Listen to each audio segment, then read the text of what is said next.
Fala, Dev! A gente está começando hoje o segundo dia da NLW e eu estou muito feliz com tudo que a gente tem produzido, né? Ainda que seja um pouco, mas eu estou muito feliz e ansiosa com tudo que a gente ainda vai fazer. E eu já quero te dizer que se você está aí com alguma dificuldade, se você está achando, Dani, isso não é para mim, calma, respira, vai pegar uma água, vai pegar um café e fica tranquilo, fica tranquila, porque eu tenho certeza que se você se esforçar e se você consumir todo o conteúdo que eu tô passando aqui durante esses dias, você vai sair dessa semana com um conhecimento muito grande para você partir para o próximo nível, né?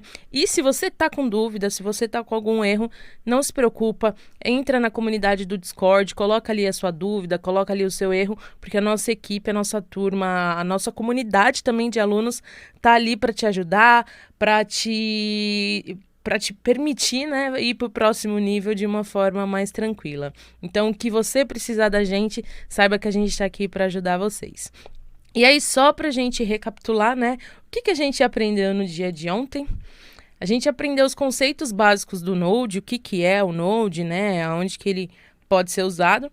E aí, entrando também no projeto, criamos o nosso projeto, né, demos início ali ao nosso projeto, aprendendo alguns métodos que a gente pode utilizar na nossa aplicação, criamos as nossas duas primeiras rotas, né, de get e de post. Vimos alguns recursos, né, para utilizar o JSON, o Send, vimos também o que é uma API, como que é a melhor forma da gente criar uma API, né, e eu posso dizer que isso é só o começo. E o que a gente vai aprender hoje, Dani? Hoje a gente vai dar início ao trabalho com banco de dados. Então, assim, vai ser super bacana tudo que a gente vai aprender no dia de hoje, porque é muito conteúdo massa para a gente dar continuidade no nosso projeto, tranquilo? Bom, então a primeira coisa que a gente vai fazer é conhecer as formas que a gente pode trabalhar e inserir o banco de dados, o banco de dados dentro da nossa aplicação. Então, deixa eu já clicar aqui, desses dois que a gente já fez. E aí, eu costumo considerar que existem basicamente 3 formas da gente inserir o banco de dados na nossa aplicação e trabalhar com eles. E a primeira forma que a gente vai ver é utilizando um driver do próprio banco de dados, né? Então, se você está trabalhando com um Postgres, você baixa o do Postgres, se é uma SQL, MariaDB, né? SQL, enfim. De acordo com o banco de dados que você vai utilizar, aí você baixa o driver. E aí, qual que é a diferença, né, nesse caso, vamos dizer assim, que você vai, se você optar por ir por esse lado, você vai precisar, além de baixar o driver, ver a documentação, porque pode ser que de documentação para documentação, né, na verdade de driver para driver, a utilização, a forma como você vai criar a conexão, a forma como você vai fazer as suas consultas, né, como você vai acessar o banco de dados, ela pode mudar, entendeu? E aí aqui, ó, a gente está vendo, no caso, né, o driver do Postgres, que ele faz aqui, né, se a gente for ver a query aqui que ele faz um select manual, né, ou tá passando ali vamos dizer assim, um SQL puro. Então, ele faz um select, passando qual que é o valor que ele quer buscar, né, e da onde que ele quer buscar. Provavelmente aqui ele esteja fazendo, né, o select, o que ele quer e de onde ele esteja fazendo a busca. E aí, aqui dentro da documentação, a gente vê como que faz a conexão, né? Então, é tudo meio que de uma forma manual aqui. A gente tem que fazer todo o gerenciamento quando a gente está utilizando o driver, no caso do Postgres, e aí provavelmente também de todos os outros bancos de dados, tá? Qual que é a parte chata da gente utilizar um driver nativo ali do banco de dados? Porque vamos supor que hoje na nossa aplicação a gente esteja usando o Postgres, mas amanhã a gente resolve, né, a equipe ali resolve que vai utilizar uma SQL. Bom, a gente não sabe como que é o driver e a biblioteca do MySQL, que pode ser completamente diferente do que a gente está utilizando aqui no Postgres. Então, pode ser que a gente tenha que fazer mudar completamente a nossa aplicação, toda a parte, né, de acesso ao banco de dados, para a gente conseguir atender E essa alteração de driver que a gente fez. Claro que pensando numa aplicação que a gente vai desenvolver durante a NLW, uma aplicação pequena, você fala, Dani, não tem problema, né? São só algumas consultas. Mas vamos pensar aí que no nosso dia a dia, quando a gente está trabalhando num projeto, a gente não vai pensar em consultas pequenas, né? Vão ser consultas grandes. Imagina você tendo que alterar 30, 40, 100 consultas, inserções, né? Toda a parte de configuração. Acaba ficando uma coisa que não é viável. Então, essa é um dos motivos ruins por você utilizar essa parte de um driver nativo. A outra forma que a gente tem, né, e aqui eu tenho até esse Knex, que é a gente ter os Query Builder, né? O que são os Query Builders, né? Primeiro vamos ver aqui como que o Knex ele funciona. A instalação dele até que é simples, né? Então a gente vai passar aqui qual que é o nosso banco de dados, se é MySQL, Postgres, né? Qual o banco de dados que a gente está utilizando. Vamos passar algumas informações de conexões e deixa eu ver aqui onde ele tem. Aqui, ó. Aqui a gente tem um exemplo, né, de uma consulta. Deixa eu pegar uma consulta mais simples aqui, porque senão, né, fala, Dani, o que é join e tal, porque é algo que não vem. Pegar esse daqui, por exemplo, né? Ele tem aqui um select, então algo que já era diferente do driver, né, do driver nativo. Ele dá aqui a opção pra gente, então provavelmente tem também next.search, né, .delete. E aí a gente passa o nome da nossa tabela, né, o nome do nosso campo que a gente quer e qual o nome da nossa tabela que a gente quer buscar. E aqui a gente consegue passar para ele as condições, né? Não é uma coisa muito difícil de fazer, né? A gente vai ter que escrever ali alguma query, né? Por mínimo que seja, né? Por mais simples que seja em relação ao driver, a gente vai ter que escrever a nossa consulta ali. Claro que já utilizando, né? Diferente do driver nativo, a gente tem aqui as funções já de select, insert, que fica mais tranquilo pra gente trabalhar. Tranquilo? Uma coisa que não, um parêntese que a gente tem que fazer é que a gente tem essas 3 formas diferentes, mas o resultado final, né, o que eles atendem, o que eles vão fazer, é basicamente a mesma coisa, tá? E aí, por fim, a gente tem um ORM, né? E nesse caso a gente vai trabalhar com o type ORM, mas tem outros, né? Tem o Sequelize e alguns outros que a gente pode trabalhar, tá? E o que é um ORM? Se a gente for pegar, né, é um mapeamento entre objetos, né? E para a gente entender mais claramente o que é um ORM, ele basicamente vai pegar a nossa classe dentro do nosso projeto, ali a nossa que a gente vai chamar de entidade, né? E ele vai conseguir mapear essa nossa classe para uma tabela específica do banco de dados. Então, ao invés da gente ter que ficar passando aqui qual que é o nome da nossa tabela, através desse mapeamento, né, que os ORMs eles fazem, a gente consegue minimizar o esforço, né? E aí também tem outros para outras linguagens, né? Eu, por exemplo, no Java eu utilizava bastante esse Hibernate aqui, que também tem a mesma funcionalidade, né? Os ORMs, eles têm ali um mesmo padrão. E aí, esse Type ORM, o que ele vai trazer pra gente, né? Como de facilidade. Deixa eu pegar aqui, ó. Ele tem também as Query Builders, né, que a gente pode escrever as nossas queries na mão, porque nem sempre também a gente vai conseguir fazer consultas simples, né? Às vezes a gente vai precisar fazer uma consulta mais elaborada, que o Type ORM ou que qualquer ORM que a gente estiver usando, ele não vai ser tão bom para aquilo que a gente está fazendo. Então, a gente vai precisar fazer as nossas queries na mão em alguns momentos, tranquilo? Mas, na maioria das vezes, ele próprio vai nos atender. Então, deixa eu ver se eu acho aqui alguma consulta. Ó, por exemplo, aqui a gente tem uma visão de como a gente pode salvar, né, um objeto. Então, a gente não vai salvar os dados ali em si, né? Fazendo insert, into, né? Que a gente conhece do SQL. A gente passa para o nosso ORM o objeto e ele já dentro dele tem todos ali os métodos, né? Que ele sabe o que tem que fazer e ele consegue fazer. Então aqui, ó, a gente tem vários métodos que a gente vai ver ao longo das aulas, tá? Eu não tô achando aqui na documentação, mas ao longo das aulas a gente vai... Aqui, ó.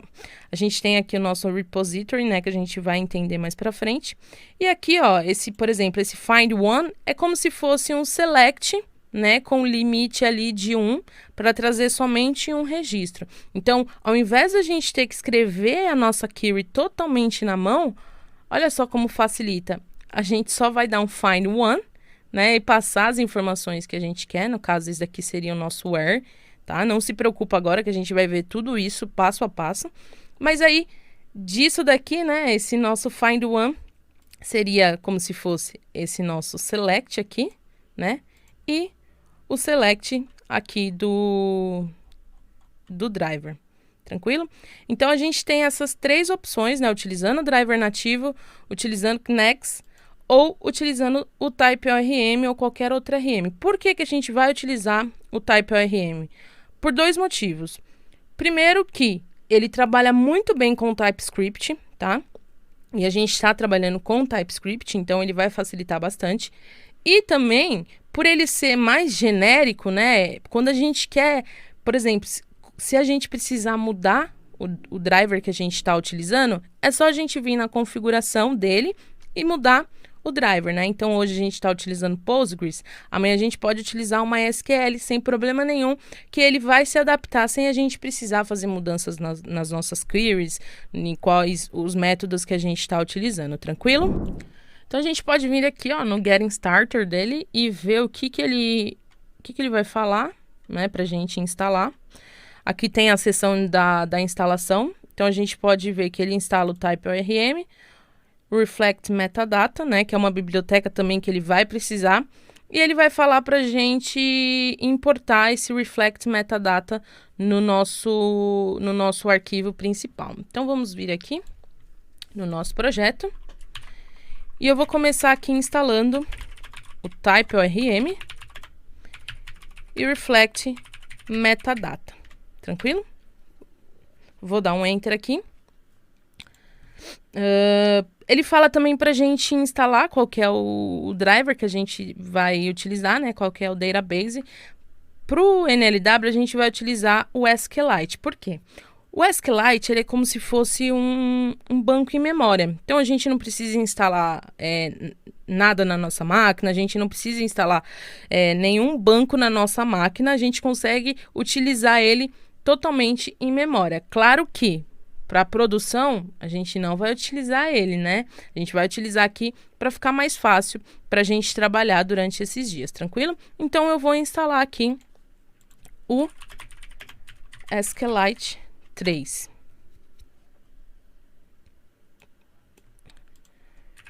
Show de bola. Vamos começar aqui, então, a nossa configuração. Ele tem aqui, ó, a documentação dele também é show de bola, super completa, tá? Então, a gente vai criar aqui um ORM config, tá? Por quê? A gente precisa passar pro Type ORM quais são as informações que a gente vai utilizar, né? Então, qual que é o banco de dados, onde que vão estar as nossas entidades, onde que vão estar as nossas migrations, que já a gente vai entender o que é. Então, a gente precisa ter esse arquivo de configuração. E aí, existem algumas formas da gente criar esse arquivo, que pode ser um JSON, pode ser um objeto JavaScript, tranquilo? Aí fica a critério. Eu, nesse caso, vou criar aqui um JavaScript. Então, vou criar em JSON. Então, eu crio ormconfig.json. E aí, aqui, eu vou colocar qual que é o tipo dele, que é o SQLite. E aqui, ó, é importante que a gente perceba, né? O driver que a gente instalou é o SQLite 3, mas o tipo do database é SQLite, tá? E a gente vai colocar aqui que o database... deixa eu criar aqui também uma pasta. Database. E aí a gente vai dizer, né, que o nosso banco de dados, ele vai estar dentro da pasta source, database. E aí vai ser o database.sqlite, tranquilo? Se aqui você estivesse utilizando, por exemplo, um Postgres, né, um MySQL, aí você colocaria aqui o nome do seu banco que você está utilizando mesmo. Como a gente está utilizando o SQLite, o que esse comando aqui ele vai fazer? Ele vai criar aqui um arquivo database.sqlite, né, dentro dessa pasta, onde vão ficar as informações que a gente está inserindo, né, as tabelas que a gente está inserindo, tudo que a gente tiver no nosso banco de dados vai ficar aqui dentro do database, tranquilo? Então vamos lá. Essas duas informações por enquanto que a gente vai deixar, tá? Agora o que a gente precisa é aqui dentro do nosso database criar um index. Então eu vou criar aqui um index.ts. E vou importar aqui dentro, deixa eu colocar aqui de dentro do TypeORM, o create connection e vou chamar ele aqui, tranquilo? Só isso já é o suficiente para com que a nossa aplicação consiga rodar o nosso banco de dados. Claro que agora a gente precisa vir aqui, né, no nosso server, a gente vai importar o reflect metadata, e aí ele é importante sempre vir primeiro, né? E aí também a gente vai importar esse nosso database, para quando a nossa aplicação for startada, esse nosso database também ser startado, tranquilo? Aqui na criação de conexão, a gente vai deixar a criação mais básica que tem, mas a gente pode ir incrementando aqui, né? Fazer outras coisas que precisa, mas pra gente, só essa criação já é o suficiente. Então, eu venho aqui, ó, e dou um import ponto database, opa, aqui, né, porque isso aqui é a nossa constante. Tranquilo? E aí, como eu tenho, né, uma pasta index, um arquivo index dentro da minha database, eu não preciso especificar aqui, que é um index, né? Porque, por padrão, ele já reconhece que quando eu tenho um index, o arquivo que eu tenho que importar é o index, tranquilo? Então, show de bola. Vamos iniciar a nossa aplicação para ver se tá tudo certo. Então, vou dar aqui um yarn, deixa eu ver se era dev que eu tinha colocado. Yarn dev.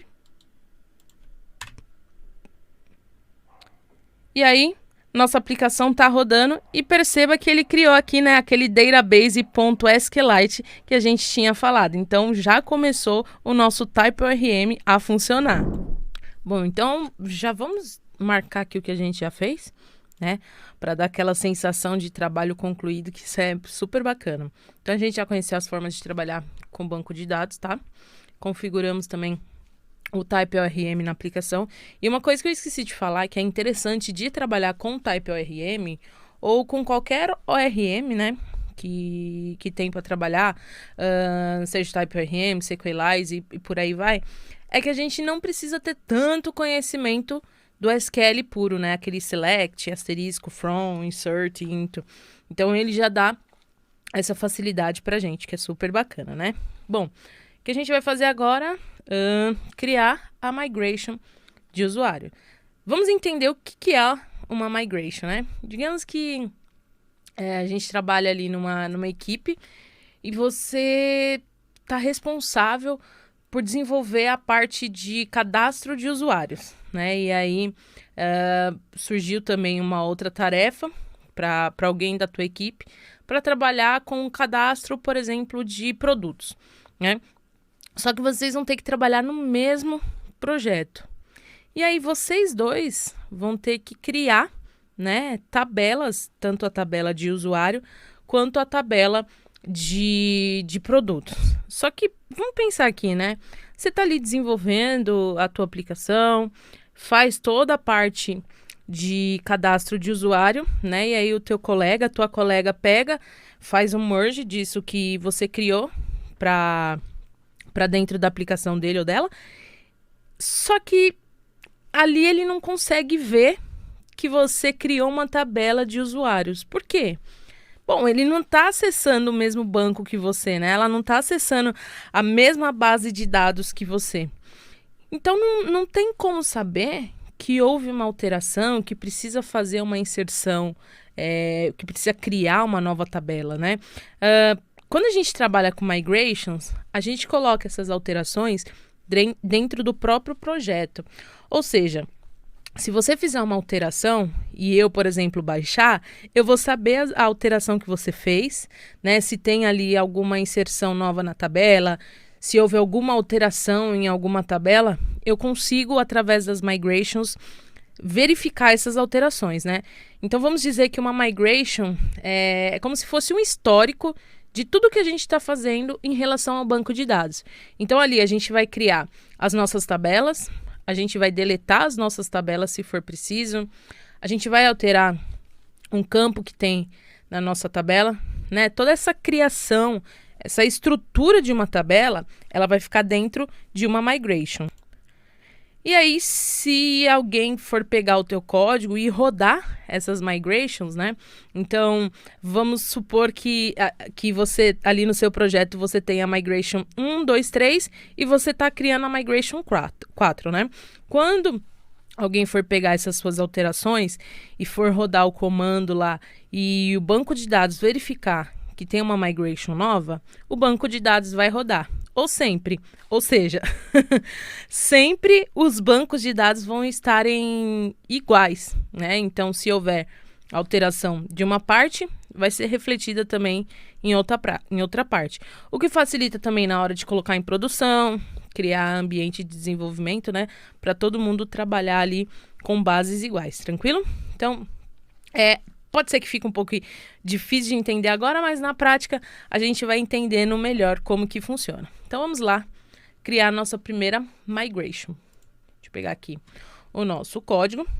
Só que para a gente criar a nossa migration, a gente vai precisar criar um comando, né? Criar aqui dentro da nossa aplicação um comando para rodar essas migrations.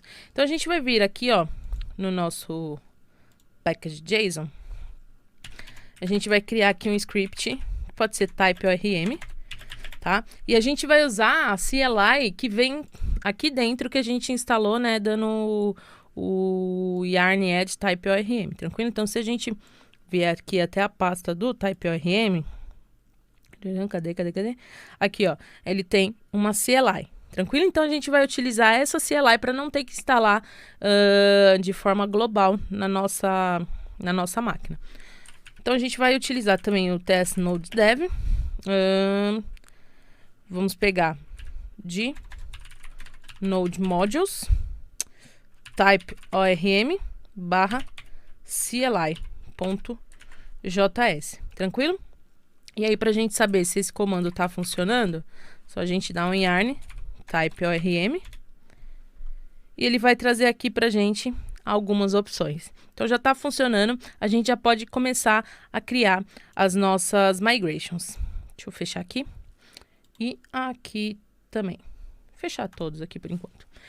Eu vou voltar aqui na documentação para a gente ver uma coisa. Para criar as nossas migrations, ele vai pedir para a gente definir. Deixa eu ver aqui. Se ele tem. Ele vai pedir para a gente definir qual caminho onde a gente quer criar as nossas migrations. Aqui ele não mostrou. Mas se a gente simplesmente criar direto aqui, ele vai criar aqui na raiz do projeto, tá? Só para a gente fazer o teste. Vou dar um yarn type ORM. E aí, para a gente criar uma migration, é migration create -n e o nome da migration que a gente quer. Então, eu vou colocar aqui como create users. Só que perceba que ele criou aqui na raiz do projeto, como eu tinha falado. E eu não quero que ele crie na raiz do projeto. Eu quero que tudo que for relacionado a banco de dados esteja de fato na pasta de banco de dados. Então, o que eu vou fazer? Eu vou remover aqui esse arquivo. Esperar ele remover.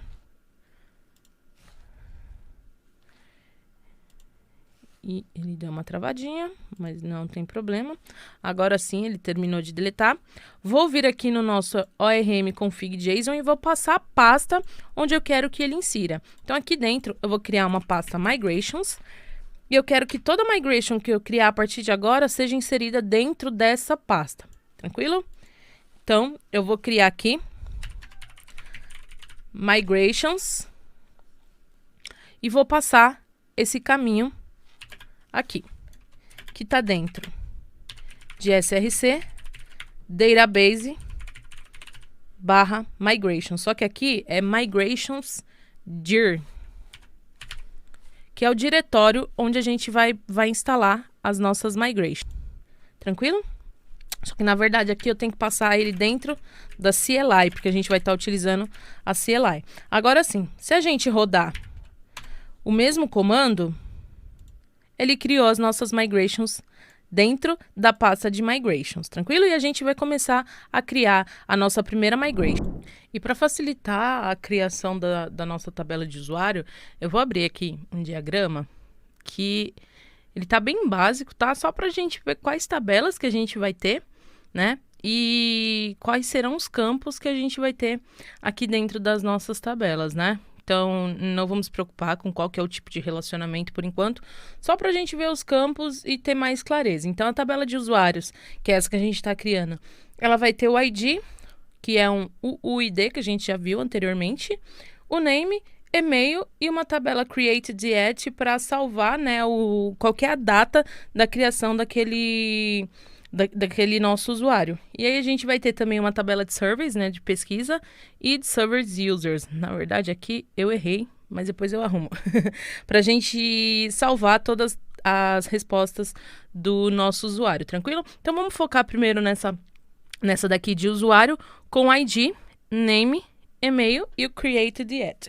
E se você não conhece o que é essa sigla, né, PK, FK, PK a gente vai definir como primary key, né, que toda tabela precisa ter uma chave primária, né, que é digamos assim, que é o identificador daquele objeto, né, geralmente a gente coloca como ID, e aí o FK é a chave estrangeira, né, é foreign key, que é toda chave que é estendida de uma tabela, vamos dizer assim, né, então, por exemplo, essa servers key, servers user aqui, ela vai ter a foreign key de user ID e do survey ID. Então, tanto o ID do usuário quanto do survey, eles vão estar inseridos aqui dentro dessa tabela também, tranquilo?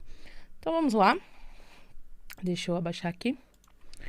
E aí, eu vou começar criando aqui. Await query runner, create table, new table, tá? Como eu estou utilizando aqui o VS Code e ele já está com auto import, então eu não preciso ficar importando aqui, mas se o seu não tiver importando dessa forma, não tem problema nenhum. É só você fazer o import tranquilamente, tá? Então, a gente vai definir o nome da nossa tabela e essa tabela vai se chamar, na verdade aqui faltou o objeto, né? Agora sim, o nome da nossa tabela, que vai ser users, e quais são as colunas, né? Então, aqui ela é um array, e aí a gente vai passando as nossas colunas, tá? Então, a primeira coluna, ela vai ser o ID, então, ela vai ter aqui, né, o name ID. O tipo dela, vai ser o ID. E a gente vai definir que esse ID ele vai ser a chave primária. Então, a gente define o isPrimary como true. Tranquilo?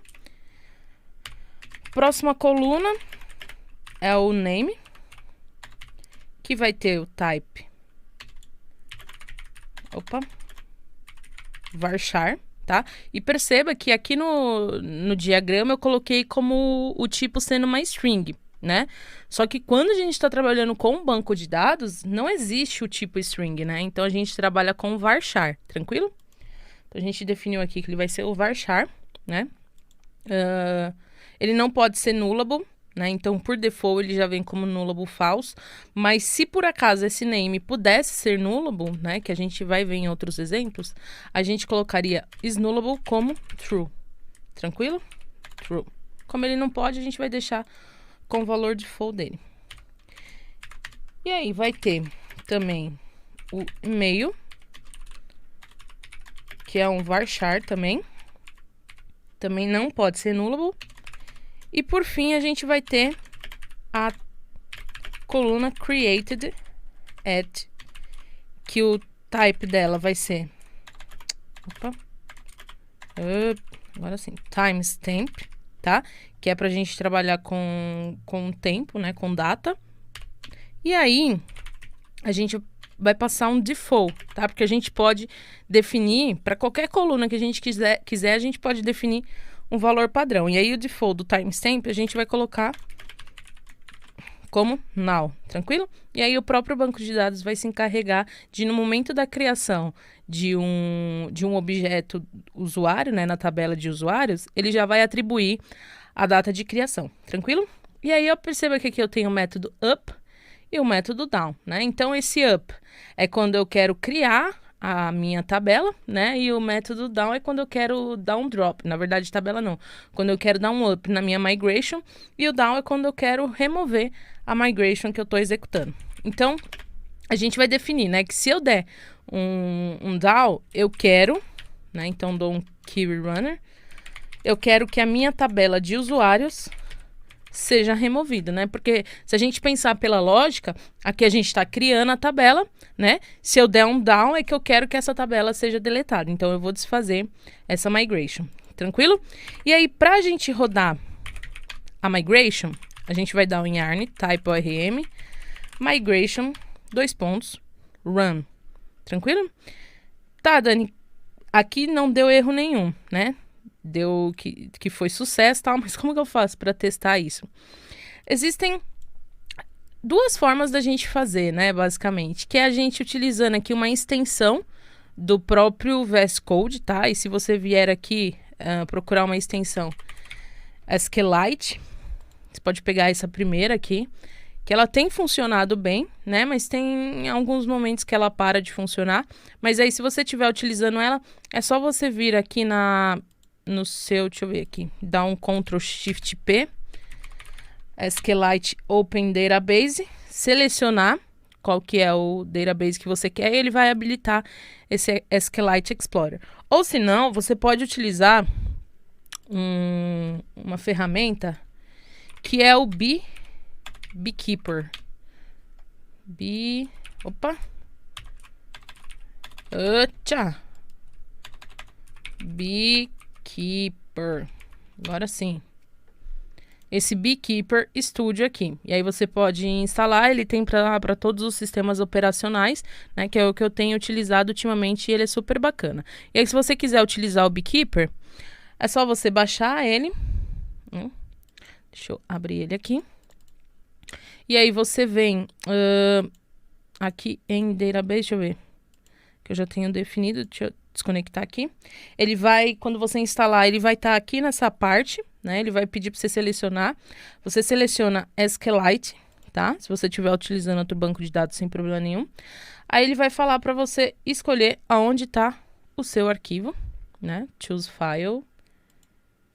Que ele não mostrou. Agora sim, deixa eu pegar aqui que tem um monte de pasta. Só... NLW. Tá. Então, aqui a gente seleciona, né, aquele arquivo que foi criado. Opa. E aí você pode testar a conexão, né? Ele deu sucesso. Você pode escolher uma corzinha para ele, né? E dar um connect. E aí aqui a gente tem já a migration, né? Que foi criada. Vamos dar aqui um open table.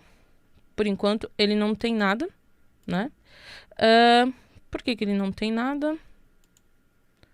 Ele deveria mostrar a nossa tabela. Então deixa eu ver se eu selecionei aqui corretamente.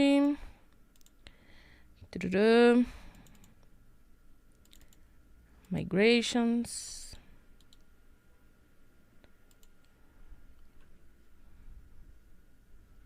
Ah, claro! Olha só o que eu esqueci de passar aqui, né? A gente não falou para ele onde estão as migrations que a gente quer executar, né? Então, aqui dentro do meu ORM config, eu preciso informar aonde que estarão as nossas migrations, né?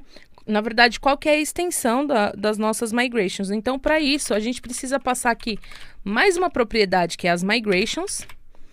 E aí eu vou dizer para ele, ó, minhas migrations vão estar dentro do database, né? Barra migrations. E eu quero que você rode tudo que for com a extensão asterisco.ts, né? E aí, o que ele vai fazer? Todos os arquivos que tiverem aqui dentro da pasta de migrations com a extensão .ts, ele vai rodar, tá? Então, vou rodar aqui novamente. It's not a function. Ah, tá. Aqui ele é um array, que a gente pode receber mais de uma opção. Agora sim, perceba que ele já vai definir, ele já vai informar aqui, né, que criou a tabela de usuários, né? E até interessante que a gente teve esse erro, né, durante o desenvolvimento, para vocês também verem que aqui eu também sou normal, o erro também acontece e é super normal, tranquilo? Então vamos voltar aqui no nosso Beekeeper.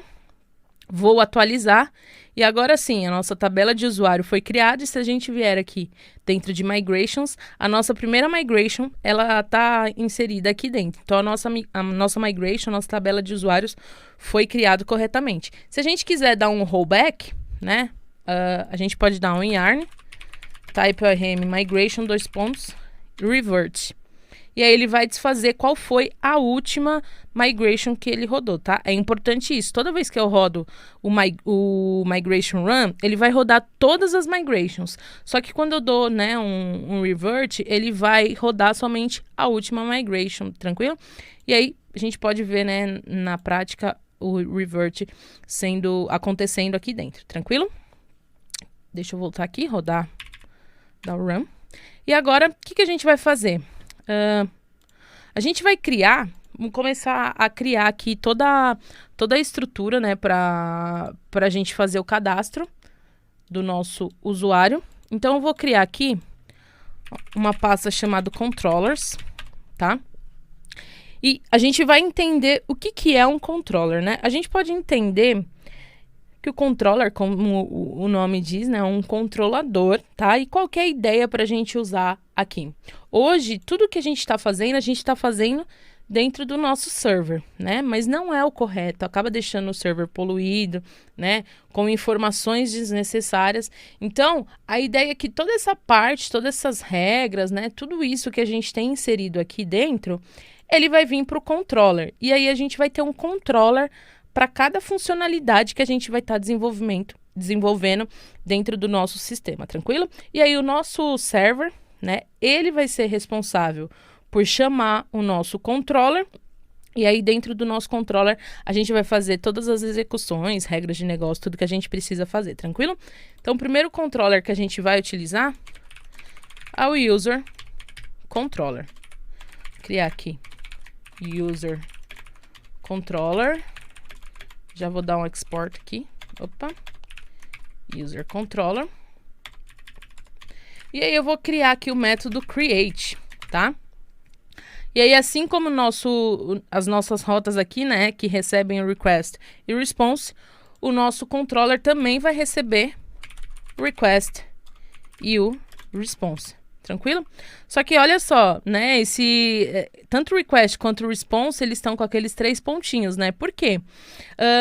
O nosso controller, o nosso método create, ele não sabe qual que é o tipo, tanto do request quanto do response. Então, a gente precisa passar para ele qual que é o tipo, né? Aqui no nosso server, a gente não precisou utilizar, porque o nosso request e response, ele já está sendo atribuído ao Express aqui. Então, ele consegue reconhecer de qual tipo que ele é. Se a gente passar o mouse aqui por cima, a gente vai ver, né, que o request, ele é do tipo request. Tranquilo? Então, eu vou importar aqui, ó, o request e response de dentro do Express. E aí eu vou atribuir os 2 tipos aqui do meu request e do meu response. E agora os 3 pontinhos saíram, né? E se eu der aqui um request ponto, ele já vai trazer aqui para mim todos os parâmetros. Tranquilo? A primeira coisa aqui que a gente precisa entender é como que a gente vai receber os nossos parâmetros para salvar no nosso banco de dados, né? Quando a gente está trabalhando com a aplicação REST e a gente já entendeu quais são os métodos possíveis para a gente fazer, para a gente utilizar, né? Que é o GET, vem aqui GET, POST, PUT, DELETE, PATCH. O POST a gente já viu que ele serve para salvar, né? Então, a gente já sabe que vai utilizar o POST. Só que a forma da gente receber os dados é através do body, né? Através do corpo ali da requisição. Se a gente abrir aqui o Insomnia, deixa eu colocar aqui para vocês, a gente vai lembrar que aqui dentro, né, do nosso... Ele tem aqui o Nobody. Se a gente clicar aqui no Body, ele vai mostrar para a gente as opções. Então, vai ser aqui dentro desse body que a gente vai passar as informações que a gente quer salvar, as informações do usuário, né? O name e o e-mail, tranquilo? E para a gente pegar essas informações, a gente vai pegar dentro do request, né? Lembrando que tudo que a gente vai receber é request, tudo que a gente vai enviar é response, tranquilo? Então, por enquanto, eu vou colocar aqui como body e pegar dentro do request body, tá? Só para a gente ver se está funcionando, vou dar aqui um return response send e um console log aqui dentro do nosso body, tá?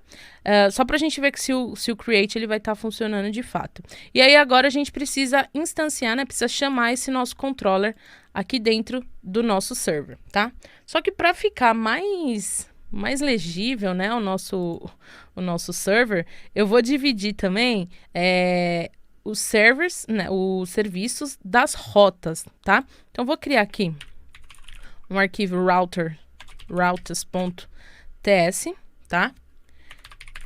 Vou importar aqui o router de dentro do Express, tá? Lembrando que tudo isso, gente, é documentação, tá? Nada foi da minha cabeça. E aí, aqui eu vou chamar a função do router. Já vou exportar aqui meu router, tá? E aí, aqui, ó, eu tenho agora todos os métodos, né? Get, post, tranquilo? Eu vou começar criando aqui o método post, que vai ser o meu recurso de usuários, tá? Então, quando a gente chamar essa URL, a gente quer chamar esse create aqui. Então, vou instanciar aqui meu user controller, dando new user controller. E agora aqui a gente pode usar ele, ó. User controller .create, tranquilo? E agora já vai chamar aqui o nosso create, o nosso user controller chamando o método do create. E agora a gente precisa importar esse nosso arquivo de rotas aqui dentro do server. Então, vou apagar tudo isso aqui, tá? A gente vai deixar nossa aplicação mais limpa possível. E agora, eu vou utilizar app.use, tá? Esse use, ele é como se fosse um middleware e mais pra frente a gente vai explicar o que é isso, a gente vai utilizar, não se apegue a isso agora, tranquilo? E aqui dentro eu vou passar o router, tá? E se eu der um Ctrl aqui, Ctrl clique, a gente vai ver que ele vai chamar aqui o nosso router, tranquilo? Agora eu vou rodar a nossa aplicação. Tá rodando. Vou vir aqui no nosso Insomnia. Vou criar aqui uma pasta users, um create, método post, e já vou passar aqui o nosso JSON, tá? Base URL /users. E aí aqui, ó, o nosso body, a gente vai passar como um JSON, tá? Então vou passar o name, passar aqui como Dani, e o e-mail como dani@rocketcity.com.br, algo do tipo, né? E aí, se eu der um send, ele tem que mostrar, se tudo der certo, ele tem que mostrar no console log essas duas informações aqui. Vou dar um send. Bom, aqui ele deu um 200, status ok, né? Mas aqui no browser, no nosso VS Code, ele trouxe como undefined, né? Ou seja, ele não está conseguindo pegar os dados aqui do nosso body. E por quê? O Express, ele não funciona somente com requisições, ele não recebe somente dados em JSON, né? E a gente precisa informar para o nosso server aqui, que a gente vai trabalhar também com o formato JSON. E isso é super fácil. Antes das rotas, o que a gente faz? A gente dá um app use express.json. Opa! E isso já vai habilitar com que a gente consiga trabalhar com o formato JSON. Quer ver? Vou voltar aqui e dar um send. E agora sim, ele já recebeu a nossa informação. Show de bola, a gente já está recebendo e a gente pode dar continuidade no que a gente vai precisar fazer. E agora a gente vai pegar essas nossas informações e passar para o nosso banco de dados, né? Só que aí a gente precisa criar a nossa entidade, né? Lembra que eu disse que o ORM, ele pega uma entidade, né? Uma classe dentro da nossa aplicação e ele transforma numa tabela? Então, a gente vai criar aqui uma pasta chamada models e a gente vai começar criando aqui o nosso user.ts, tá? Vamos colocar aqui um class user. Já vou exportar aqui, porque senão eu esqueço, tá? Se você por acaso esquecer, opa, dependendo do tema como você colocar, ele vai ficar mais clarinho, tá? E aí quando você exporta, ele fica um pouquinho mais escuro, tranquilo? A gente vai começar definindo que essa nossa classe, ela vai ser uma entidade, né? Então a gente vai fazer esse mapeamento. Para isso, a gente vai utilizar a annotation @entity do type ORM, tá? E vamos definir aqui o nome da nossa tabela, que foi o nome users, né, que a gente colocou aqui para nossa tabela, tá? Só que ele tá dando um erro aqui. Por quê? A gente precisa habilitar os decorators, né, que são esses arrobas, dentro do nosso tsconfig. Então a gente vai vir aqui, ó, vou vir lá embaixo, onde tá experimental decorators, vou desabilitar o emit decorators metadata também, deixar os dois como true, tá? Inclusive isso tá na própria documentação do type ORM. E vou desabilitar aqui, ó, esse strict, habilitar, né? Na verdade, o strict property initialization. Deu travada aqui. E vou definir como false. Por quê? Porque a gente não quer que a nossa classe seja responsável por inicializar os nossos atributos, tá? A gente vai deixar isso como responsabilidade do controller ali com o nosso repositório, tranquilo? Então, vou salvar isso aqui. Ele já saiu o erro, né? Agora sim, a gente pode começar a definir os atributos. Então, o primeiro atributo que a gente vai colocar aqui é o ID. E a gente vai definir ele como sendo uma string, tá? Dani, você não falou que é um UID? Sim, mas aqui no tipo do TypeScript, a gente passa como uma string, tranquilo? O segundo é um name. Eita. E-mail. Uma string também. E o created at, que é um date. Tranquilo? Então, esse nosso ID, ele vai ser uma chave primária, né? Então, a gente vai utilizar a annotation primary column para definir que essa coluna é chave primária. O name, ele é apenas uma coluna, então a gente define como um column, tá? Se por acaso eu quisesse colocar aqui, sei lá, name user, né? Mas eu sei que a minha coluna, ela chama name, então eu poderia passar aqui o nome da minha coluna tranquilamente, tá? Se o nome da sua coluna for igual ao atributo aqui, você não precisa passar nada. O e-mail também, né? E o created at, a gente vai utilizar a annotation create date column, tá? Que ele já vai fazer toda a inserção pra gente, tranquilo? Só que aí a gente vai fazer também uma alteração aqui dentro do nosso ID, tá? Como a gente vai utilizar o UID para fazer a inserção, a gente poderia até utilizar o próprio UID, deixar essa responsabilidade para o banco de dados gerar o nosso ID. Só que o que acontece? Dependendo do banco de dados que você utilizar, ele pode não ter uma funcionalidade tão boa para a criação de UUID. Por exemplo, o Postgres, dependendo da forma como você cria, você tem que habilitar lá uma função dentro dele. Se você não habilitar, pode dar erro, né? Então, o que a gente vai fazer? A gente vai deixar toda essa responsabilidade dentro do nosso código, tá? Então, criar o ID, quem vai criar é o nosso código. Para isso, a gente vai utilizar... Deixa eu desligar aqui. A gente vai utilizar uma biblioteca chamada UUID, tá? Deixa eu já adicionar os tipos dela. UUID-D. E aí, essa biblioteca vai ser responsável por criar o tipo de ID pra gente. Tranquilo? Então, a gente vai definir aqui... Deixa eu abaixar aqui. A gente vai definir aqui esse nosso ID como read only, tá? A gente não vai deixar com que quem tiver tendo informação do usuário, né, no caso o user controller, possa adicionar, possa mudar esse valor do ID. A responsabilidade vai ficar aqui dentro da nossa classe de user, tranquilo? E aí aqui, a gente vai criar um constructor, tá? E vamos verificar se diferente, né, do ID. Por quê? A gente tem dois cenários, né, praticamente. Um é a criação de um objeto e um outro é a edição de um objeto. Então, quando a gente estiver criando um usuário, a gente quer criar um ID, né, porque até então a gente não tem. Só que quando a gente não estiver criando um usuário, quando a gente estiver editando, a gente quer que a entidade utilize o ID que ela já tem como padrão, né? Então, aqui a gente vai verificar, olha, se esse ID, ele não existir, então, eu quero que esse ID tenha o valor de UUID, e a gente precisa importar aqui, deixa eu...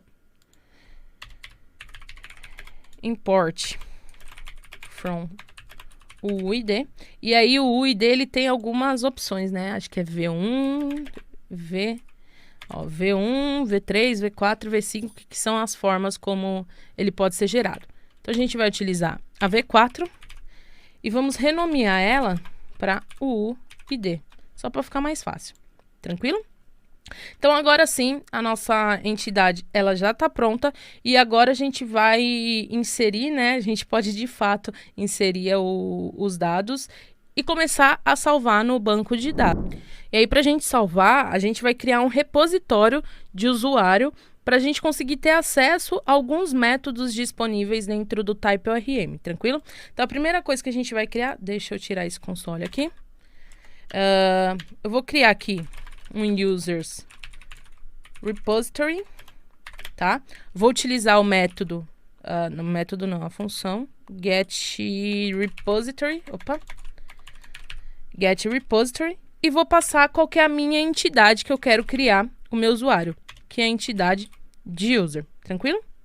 Então, ó, esse getRepository é do próprio TypeORM, e se eu der aqui, ó, em usersRepository ponto, a gente vai ver que ele tem praticamente todos os métodos, né? Aqui ele tem o find one, find, save, create, tem bastante coisa aqui para a gente utilizar. Então, só da gente inserir, né, e criar um repository de usuário, ele já habilita isso para a gente. Se você não sabe o que é um repository, repositório, ele é como se fosse um entity manager, né? Ele permite com que a gente faça algumas ações dentro do banco de dados, né? Permite essa manipulação de dados, inserções, criação de tabela, permite edição de alguns atributos utilizando esse conceito de repositório, tranquilo? Então, toda ação que a gente tiver que fazer, né? Toda a manipulação, toda essa comunicação com o banco de dados, quem vai fazer são os repositórios, tranquilo?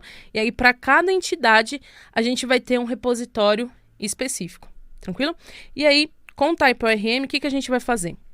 A gente vai criar um objeto de usuário, tá? A gente vai utilizar o método create e vamos passar para ele aqui o name e o e-mail, porque o ID e o created@ vai ser gerado automaticamente, tranquilo? Mas para facilitar, eu vou fazer aqui a desestruturação. Então, eu sei que eu vou receber o name e o e-mail. E aí aqui é só eu passar name, e-mail, tranquilo? Agora eu dou um await user repository.save, passando esse meu user, tranquilo? Uma coisa importante, se você passar direto, né, no save, você não vai conseguir, você precisa criar realmente, né, você precisa criar esse nosso usuário aqui utilizando o repositório, tranquilo? E aqui, como ele ele tem aqui, acho que é uma promise, isso, ele retorna uma promise de user, a gente precisa utilizar o await, tranquilo? E aqui, ó, só pra gente ver se tá salvando, vou retornar esse meu usuário que foi salvo. Agora, se a gente vier aqui no nosso Insomnia e dar um send, e dá, claro que precisa estar importante, tá? Com a aplicação em pé. Agora sim, dou um send e ele deu algum erro, porque vamos ver.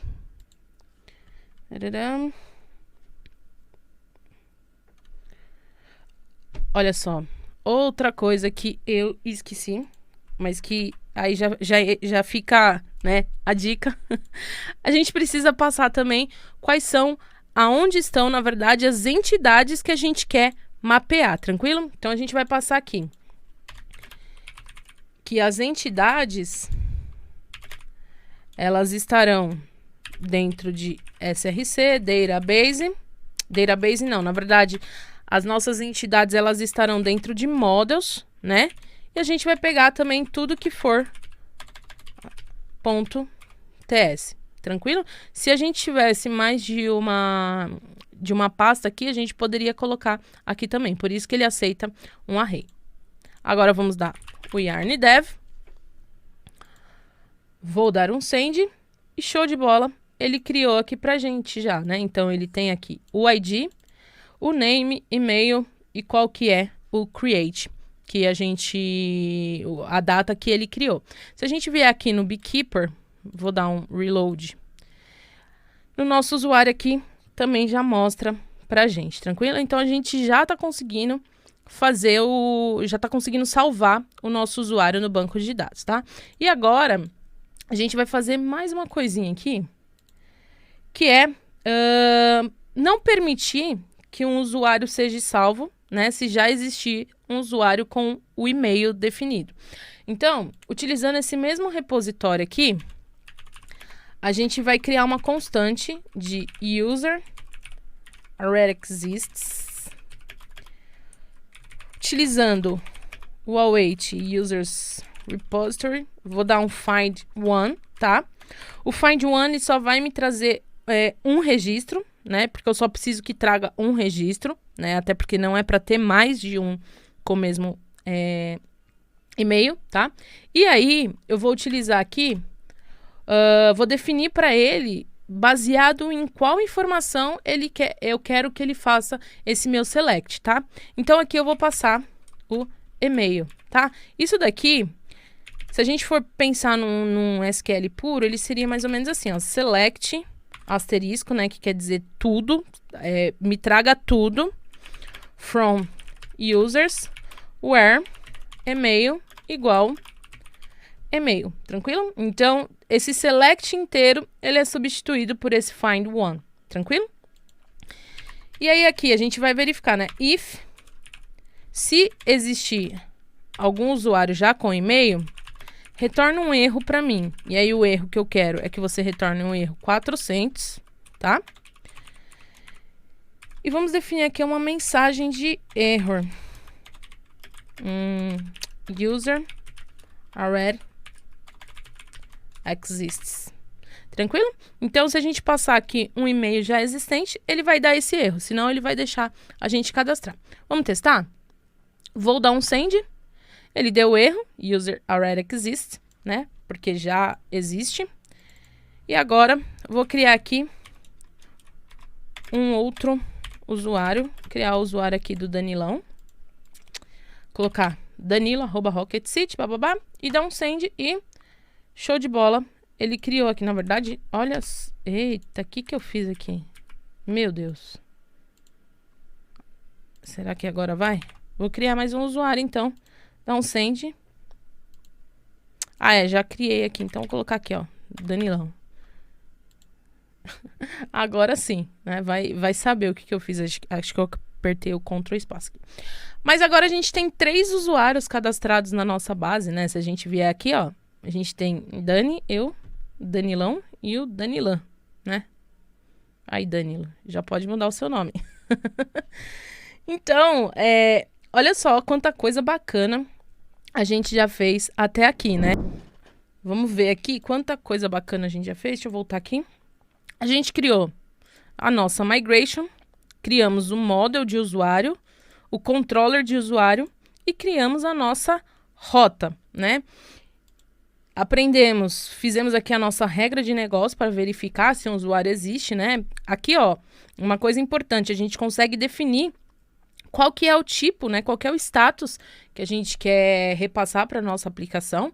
Então, aprendemos também como repassar o status para a nossa aplicação, configuração do Type ORM, né? Toda a estrutura do banco de dados, já começamos a criar as nossas migrations.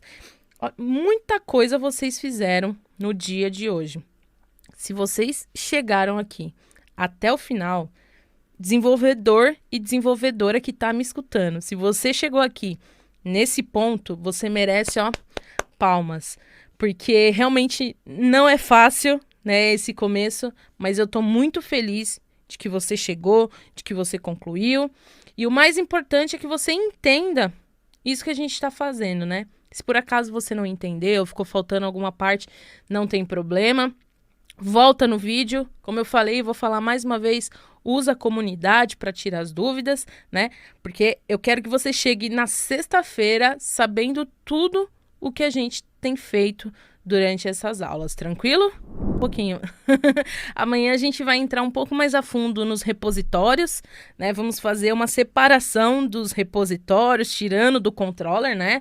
Porque a ideia é que também durante essa semana a gente consiga construir uma aplicação limpa, né?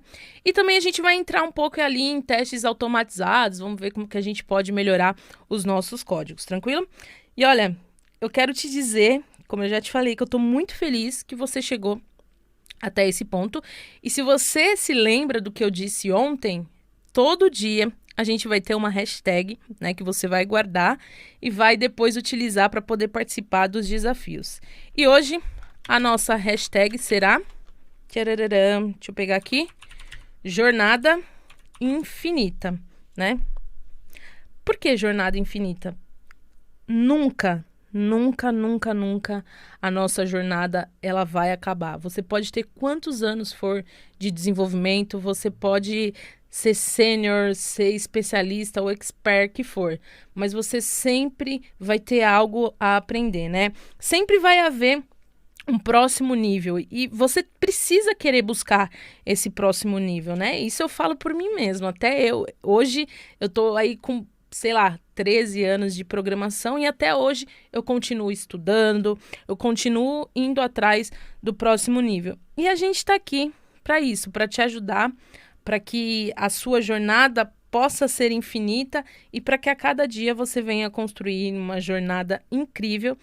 E no que depender da gente, você pode ter certeza que a gente vai te ajudar. Então, eu espero você amanhã e que você possa concluir o seu dia de hoje e possa ticar, né, aqui, que você colocar até aqui, ó. Chegou ao final. Parabéns. E se você chegou ao final, você merece sim. Parabéns. Então é isso, te vejo amanhã. Eu falei que eu ia embora, mas eu voltei rapidinho. Sabe aqueles pós-créditos depois daquele filme que você assiste? Sempre tem alguma coisa depois, né? E eu voltei aqui para passar uma funcionalidade que existe no Type ORM, que a gente pode passar, super bacana. E eu vou deixar aqui, que eu não poderia deixar para amanhã, que é o login. Vou colocar aqui, ó, login como true. Vou rodar a minha aplicação, dar um yarn dev. Vim aqui no meu Insomnia, já deixei um usuário aqui, né? O usuário da Isa. Vou dar um send. E olha só o que acontece aqui dentro do meu projeto. Ele mostra para mim exatamente os selects, inserts, né? Todo o SQL que está sendo enviado para o nosso banco de dados. Então isso é super bacana para a gente aprender o SQL, né? Saber tudo que está sendo feito.